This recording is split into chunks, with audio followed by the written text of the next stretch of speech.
네, 안녕하십니까. 네, 네, 네, 반갑습니다. 전 더서울병원 김태훈 원장입니다. 저희 병원이 이제 생긴 지가 7년째인데요.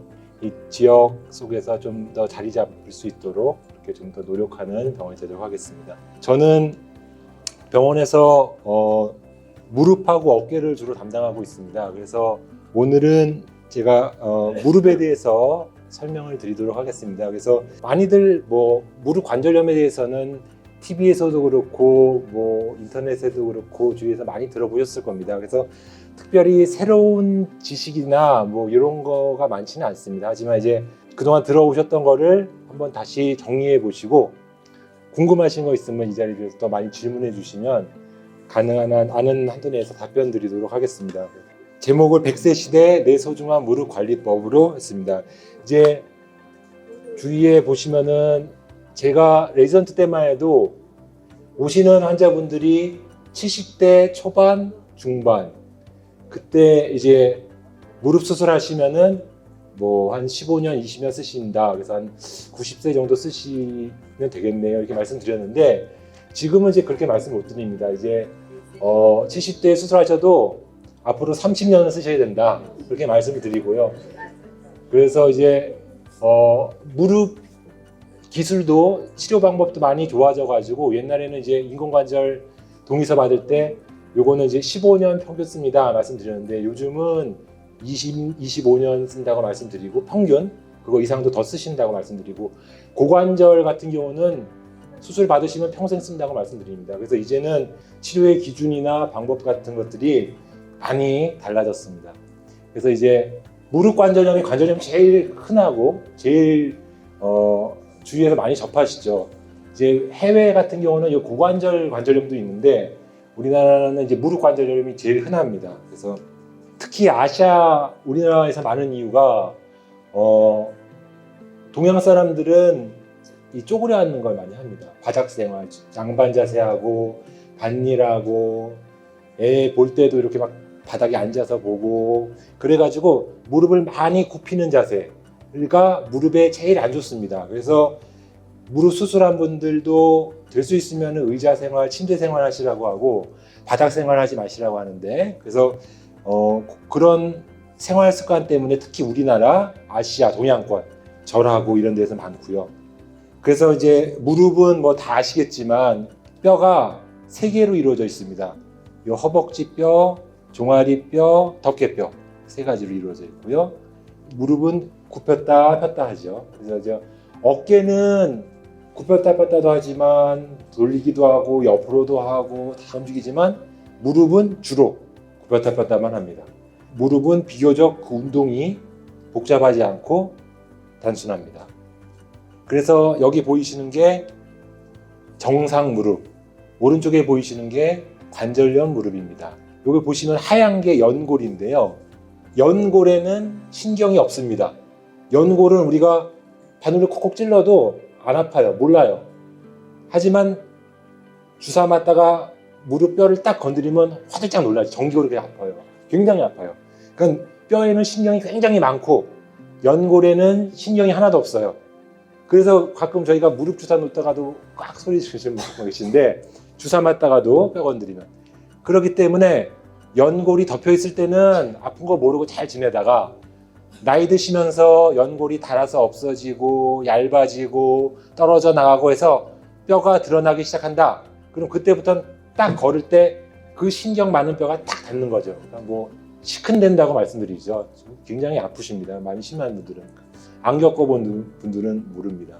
그래서 연골이 닳아 없어져서 뼈가 드러나서 아프기 시작하는 거. 그게 관절염입니다. 그래서 관절염을 실제로 보면요. 여기 보이시는 깨끗한 하얀 게 연골입니다. 이게 정상 연골이고 이게 관절염. 이렇게 뻘겋게 보이는 게 뼈가 드러난 모습입니다. 이게 다니까 아프죠. 그리고 이 연골 조각들이 떨어져 돌아다니니까 얘네들이 물도 차게 만들고 무릎이 붓고 그 다음에 이렇게 뼈가 드러나니까 움직일 때도 서걱서걱 뼈 긁히는 소리가 나고 그 다음에 무릎이 덜 펴지고 뭐 이런 일들이 벌어집니다.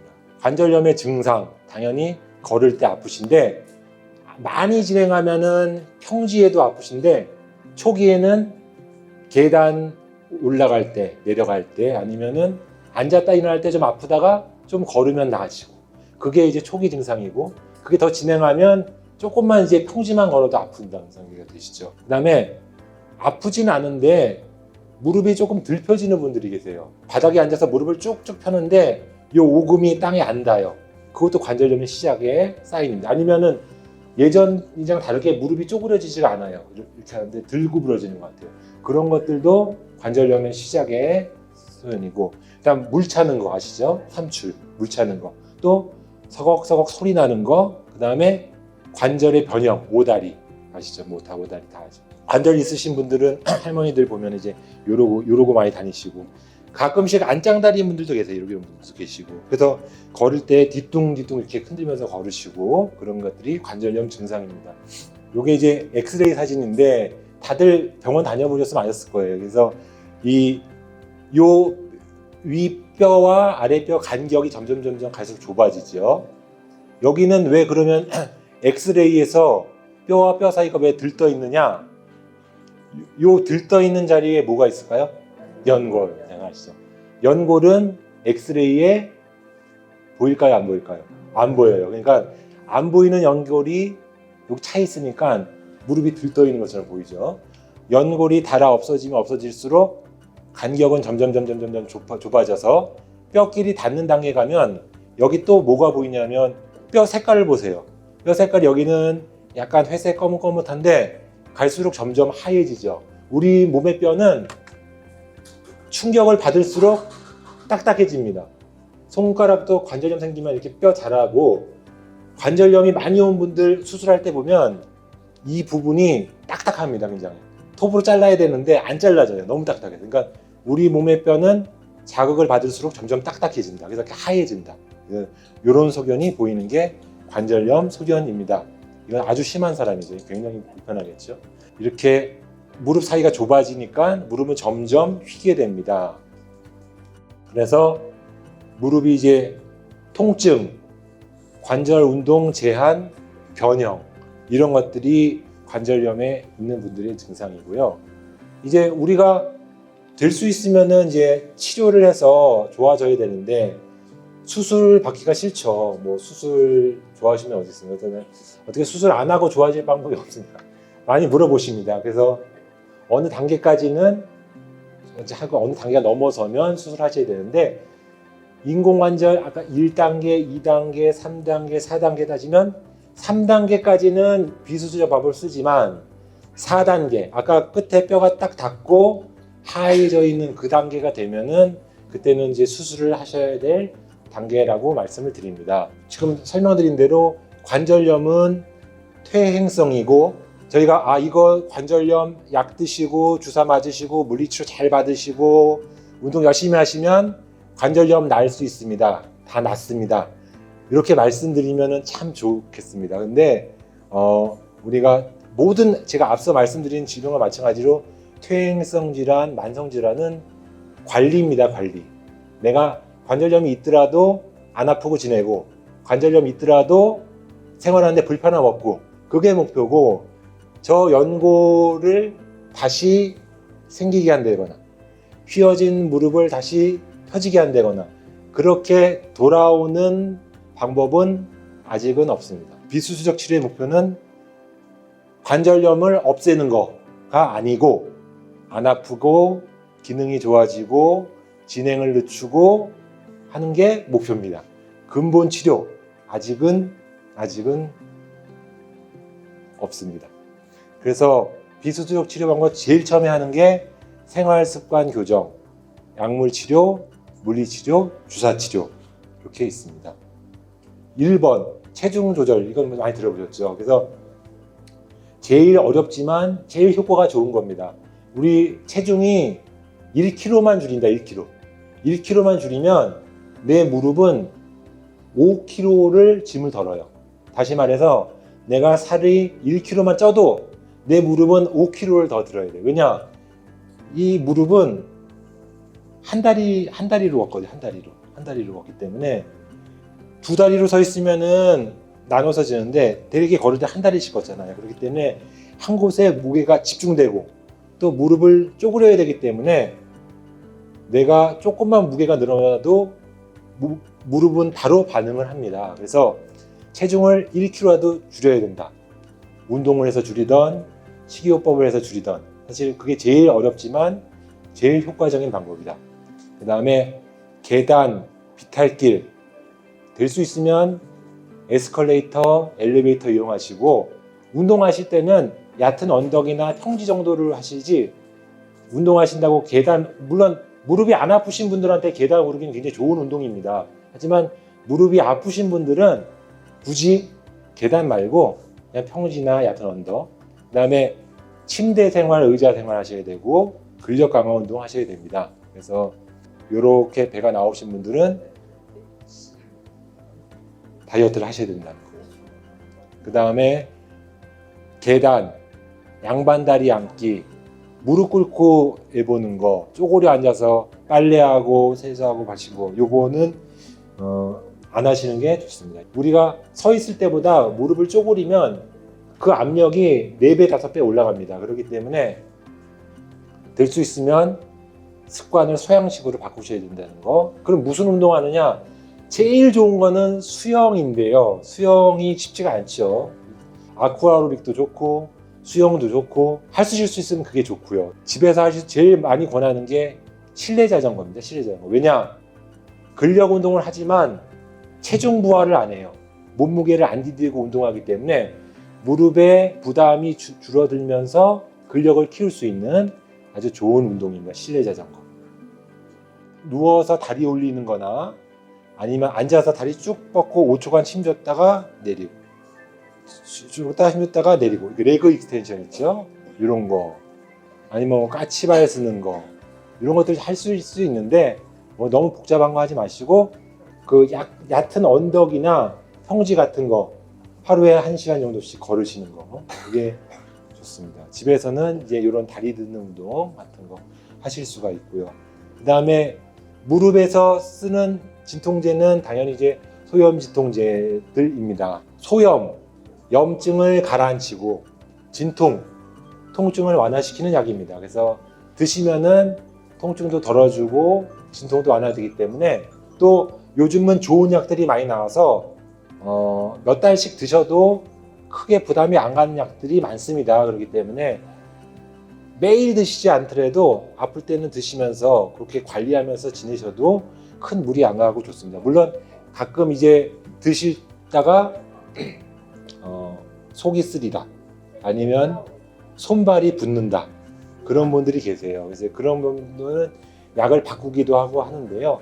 그런 부작용이 없다면 소염진통제도 관절염에서 아주 좋은 치료법입니다. 하지만 이게 1년 이상 매일 드실 정도 매일 끊기 힘들 단계다 그러면은 이제 문제가 생길 수가 있습니다. 신장, 고혈압, 위장관 문제가 있어요. 그래서 제가 말씀드릴 때 하루라도 끊기 힘든 정도가 1년 이상 돼가는 것 같다.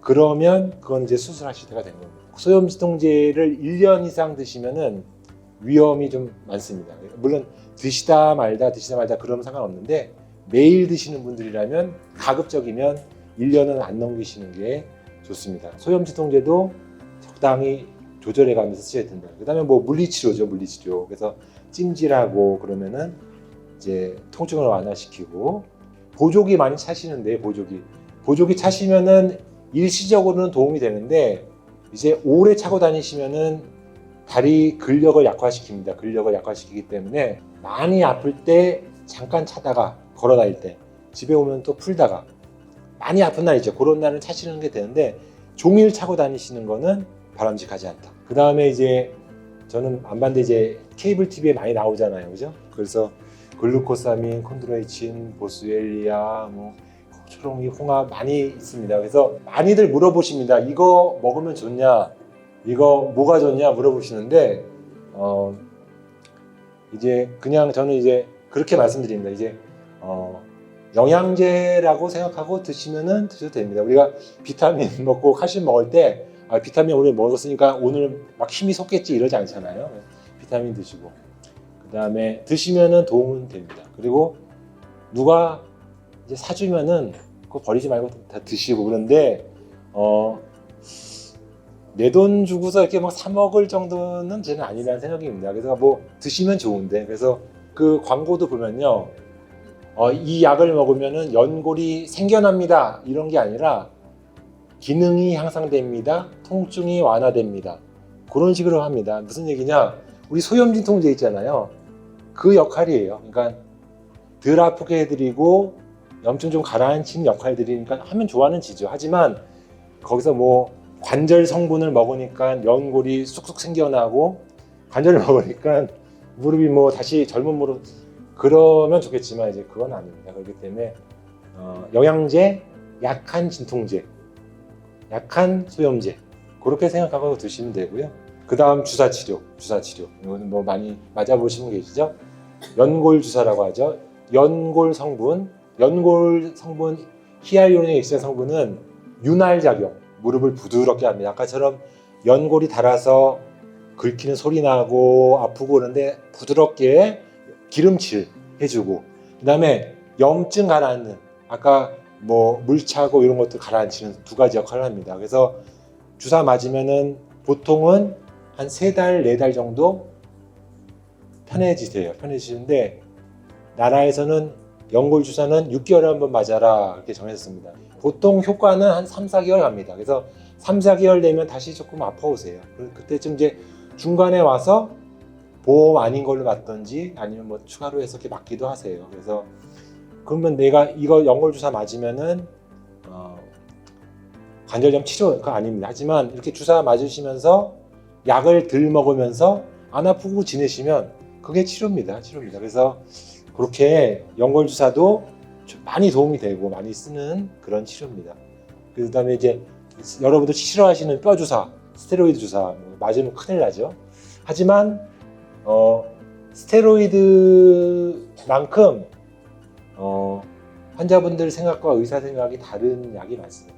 의사한테는 스테로이드가 정말 좋고 싸고 효과도 좋고 적절하게만 쓰면 굉장히 좋은 약입니다. 굉장히 좋은 약, 이런 약이 없어요 정말. 근데 과거에 무분별하게 막 여러 번 맞고 막 여러 번 찌르고 과사용하니까 문제가 생겼던 거지, 정확하게 적절할 때만 쓰면 굉장히 좋은. 그래서 제가 연골 주사 놔드릴 때도 이거 뼈 주사 아니냐, 맞으면 큰일 나는 거 아니냐, 중독되는 거 아니냐 하시는데 그런 주사는 안 놓고요. 설사 스테로이드가 필요할 때더라도 적절하게 간격을 두고 맞추면 전혀 문제될 거 없으니까 뼈 주사에 대한 편견을 조금, 뼈 주사도 좋은 주사다. 그 다음에 DNA 주사, 콜라겐 주사 이런 것들이 조금 이제 비싼 주사, 비급여 주사들이 나왔는데요. 결론적으로 연골 주사랑 효과가 비슷하거나 그 정도입니다. 그렇기 때문에 연골 주사 맞고도 좀 부족하면 추가로 맞기도 하지만 저는 개인적으로 그렇게 뭐 이렇게 비싼 주사 사실 맞으실 필요가 있나 싶습니다. 그 다음에 요즘 병원들에서, 저희 병원은 안 하는데 많이 광고하는 게 있습니다. 이제 줄기세포 주사가 있습니다. 그래서 줄기세포는 뭐 많이 들어보셨죠. 그래서 여기 골반에서 줄기세포를 뺍니다. 빼가지고 그거를 농축시켜요. 기계에서 원심분解농축시켜서 그거를 무릎에다가 줄기세포를 주사하면 연골이 생겨난다. 조금 병원사의 이제 인기입니다. 인기입니다. 그래서 연골이 생기고 통증도 완화된다고 알려져 있고, 기왕이면 나 인공관절 안 하고 내 무릎 살리고 싶다는 분들에서 맞기도 합니다. 결론적으로 말씀드리면은 4기가 아니라 2기, 3기 중간쯤에서 연골이 조금 생기면서 일시적으로 좋아지지만 그게 1년 이상 지속된다. 그건 아닙니다. 그래서 물론 연골 주사나 이런 것보다 훨씬 좋지만 이거를 몇백만 원씩 들여서 맞을 주사냐, 그거는 이제 의사의 생각에 따라서 권하는 의사도 있을 수 있고 안 권하는 의사도 있을 수 있습니다. 하지만 저는 개인적으로 그렇게 좋아하진 않습니다. 그래서 저희 병원은 안 하고 있는데요. 이렇게 해서 이것도 효과는 있지만 아직 다른 이렇게 효과가 장기적으로 입증된 건 아니다. 그래서 이런 골수 줄기세포 주사라는 게 있고요.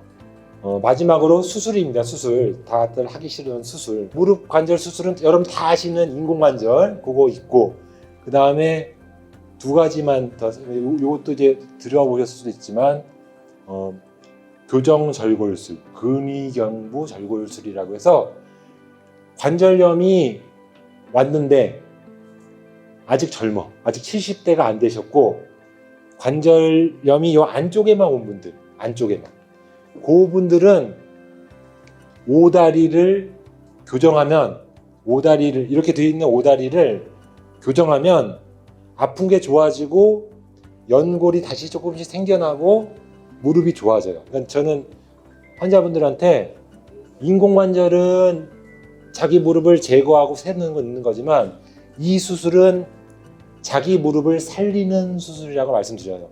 좋아집니다. 연골이 없었던 게 다시 생겨나요. 신기하게도 생겨나요. 그래서 젊었는데 관절염 온 분들 중에 안쪽에만 온 분, 이런 분들은 저는 적극적으로 이번 주에만 해도 이 수술을 지금 3개째 하고 있는데요. 굉장히 효과가 좋은 수술입니다. 물론 많이 진행한 분들, 무릎이 안 펴지고 막 그런 분들은 해당 안 됩니다. 하지만 이런 방법도 있다는 거. 오다리 교정술. 그 다음에 여러분 다 아시는 인공관절. 인공관절은 뼈가 닿으니까 닿지 않도록 금속을 이렇게 덮어가지고 걸을 때 뼈가 안 닿게 만드는 거죠. 금속이 닿는. 그래서 무릎도 똑바로 펴지고 잘 구부렸다 펴지고 안 아프게 만드는 인공관절. 정형외과 수술 중에 가장 만족도가 높은 수술입니다. 그러니까 역사도 몇십 년씩, 50년 이상 됐고 기술도 굉장히 많이 좋아져가지고 지금은 거의 뭐 만족도가 뭐 95% 이상 좋은 수술입니다. 그래서 많이 아프고 힘든데 굳이 늦추거나 이럴 필요 없이 해당이 되면은 인공관절은 굉장히 좋은 수술이다. 그래서 이런 식으로 이제 한쪽 하시고 일주일 뒤에 또 반대쪽 하고 이렇게 해서 다리를 똑바로 만듭니다. 이렇게 수술하는 수술이고, 보통은 한쪽 하고 일주일 뒤에 반대쪽 하고 한 2, 3주 뒤쯤 퇴원하십니다. 그 다음에 이제 경우에 따라서는 약간 젊으신데 안쪽만 안 좋은 분들 이렇게 부분 치환술이란 것도 하는데요. 인공관절을 그 망가진 데만 바꾸는 겁니다. 이거는 훨씬 회복도 빠르고 기능도 좋고 훨씬 좋기 때문에 이것도 해당되는 분들은 부분 치환술이라는 걸 하기도 합니다. 마지막으로 로봇 수술 한 번만 설명드릴게요. 우리나라 사람들이 로봇이 한다고 하면 굉장히 좋아하시는데, 로봇 수술은 로봇가 와가지고 이게 로봇가 수술하는 게 아니고요. 내가 이 무릎을 몇 도 몇 미리를 자르고 싶다 그러면 로봇가 쫙 와가지고 요대로 자르세요 이렇게 딱 대주는 거예요. 어떻게 보면 내비게이션 비슷합니다.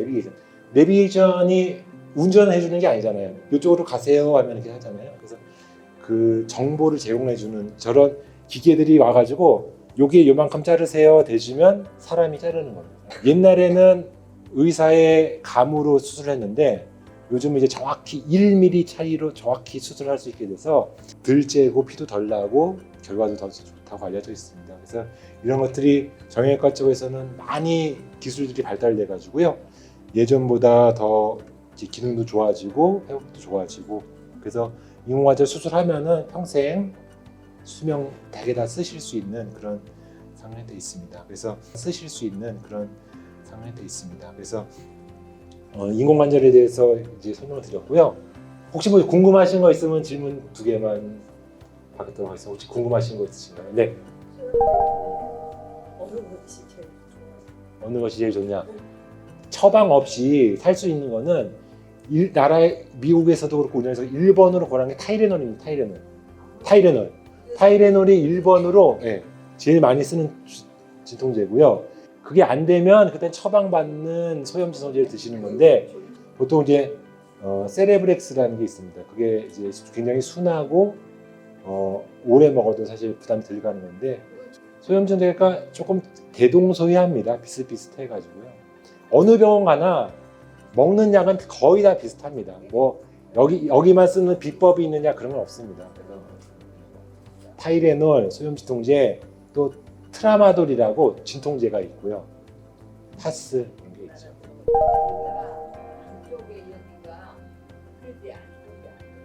네. 내가 무릎을 이렇게 구부려 봐서 구부릴 때 아프다. 1번은 연골이 찢어졌을 수 있어요. 보통은 구부린다고 아프지 않고 이렇게 디딜 때만 아프고 디딜 때. 만약 구부릴 때는 상관없지만 디딜 때 시큰시큰 아프다. 그러면 관절염일 수가 있고 여기 관절이 아니고 정강이 안쪽이 아픈 분들 여기 요거는 힘줄염증이에요. 힘줄염증. 관절염이 아니고 운동 많이 하고 많이 쓰면은 여기 거위발건염이라고 염증이 잘 생기는데 요거를 관절염으로 오해하고 있는 분들도 계세요. 요거 뼈 누를 때 아프다. 그거는 힘줄염증이에요. 관절염은 뼈와 뼈 사이가 아파요. 뼈와 뼈 사이가. 여기 골반 있는데 여기 그다음 걷다 보면 괜찮은가요? 고관절도 많이 물어보시는데 우리가 고관절이 주로 아프시다면 되게 여기가 아프세요. 사타구니가 아파요. 양반자세 할 때 아프고 사타구니 아프고 여기는 고관절보다는 여기 장경대라는 인대가 힘줄이 있거든요. 거기 염증이 잘 생겨요. 이렇게 막 마찰이 되면서 그래서 여기 염증인 경우가 많습니다. 그래서 여기로 주사 맞거나 찜질하거나 아니면은 여기 스트레칭 이렇게 스트레칭하는 거 스트레칭 그런 거 많이 해주고 조금 걷는 거 쉬시고 그러면은 좋아집니다. 여기도 힘줄이 염증이 있어요. 예, 감사합니다. 그러면 다음 기회부터 고맙습니다.